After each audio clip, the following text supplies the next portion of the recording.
ex-wife told me she wanted a divorce. And like I said, I never grew up in a family with money. In 1 month, I think I had to come up with like $10,000. And just logically, I mean, I could have came up with the money some way, whether it was take another loan out or just do something. I wish I would have thought of something different, but one of my so-called friends was like, oh, hey, well, what's up? Told him I needed to make a bunch of money. And he was like, well, I'll tell you what, if you drive for me tonight, I'll give you $1,200. And I'm like, okay, well, how hard can driving be? You know, so we went from the first night, it went from Columbus to Chillicothe, an hour drive. Was there 15 minutes, hour drive back. And in the morning I had $1,200. And then so it was like, okay, well, if that's how easy that is, well, I need to come up with a bunch of money, so are we doing it tomorrow?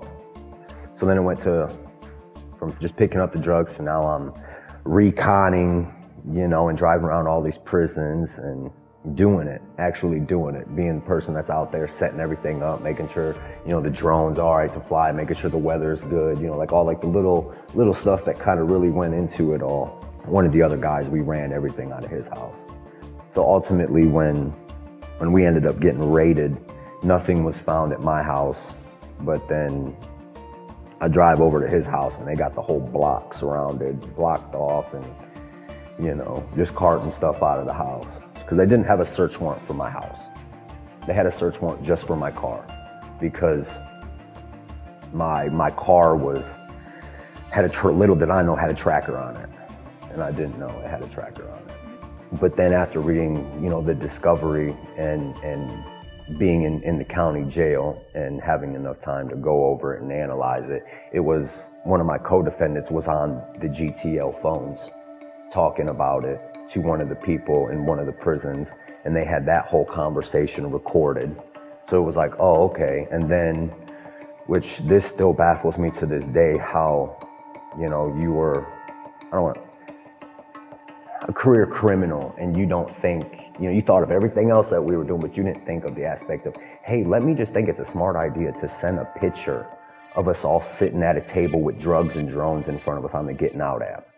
Let me just send that on a recorded app, and it got approved and everything, and I'm just like, whoa. And by the time that they had already raided, I had already backed out. I was already done with it. Because it was, at some point, it became too much. I always had a conscience about it, like, man, I know what I'm doing is wrong. I know that I should not be doing this, but when in between, you know, being a drug addict and now, you know, getting the drugs for free, you know, I didn't have to pay for drugs, and all the money I was making, you know, in some moments it made sense for me to do. But then other moments it's just like, Corey, you are a dumbass for doing this.